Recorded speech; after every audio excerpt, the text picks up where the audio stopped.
আজকে বানাবো বাঁধাকপি ভাজা।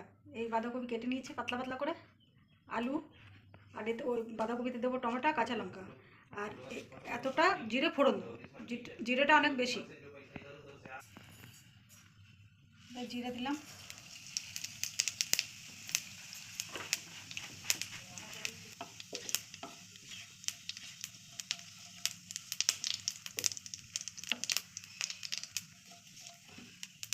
এবার দেবো আলু,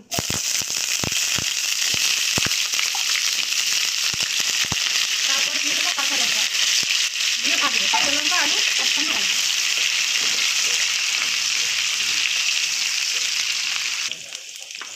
এবার আলু ভাজাটা হয়ে গেল। এইবার তেজপাতা আমি তেলে আগে দেবো না, তেজপাতাটা হালকা ভাজা হবে। দিলাম, টমেটো দিয়ে দিলাম,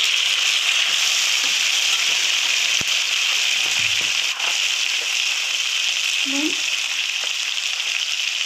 1 চামচ হলুদ দিয়ে এটাকে ভেজে নেবো। একটু শুকনো লঙ্কা গুঁড়ো দিলাম, দিয়ে এটাকে একটু ভেজে আবার ভাজা হয়ে গেল। দেখুন আলু, টমেটো আর লঙ্কা। এবার বাঁধাকপি দিলাম। বাঁধাকপিটা সিদ্ধ করবে না, সিদ্ধ করলে তাহলে এরকম হবে না। এটা কড়াইতেই সিদ্ধ হবে। জল দিয়ে দেবো ওতে,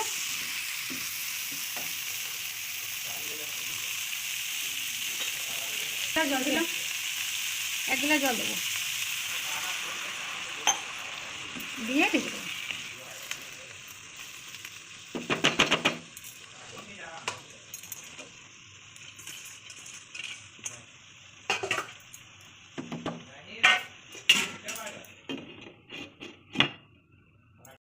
এবার জলটা শুকিয়ে গেছে। এবার একটু চিনি দেবো, চিনি দিয়ে এটাকে ভাজবো, খুব ভালো করে ভাজবো, আলু ভাজার মতো।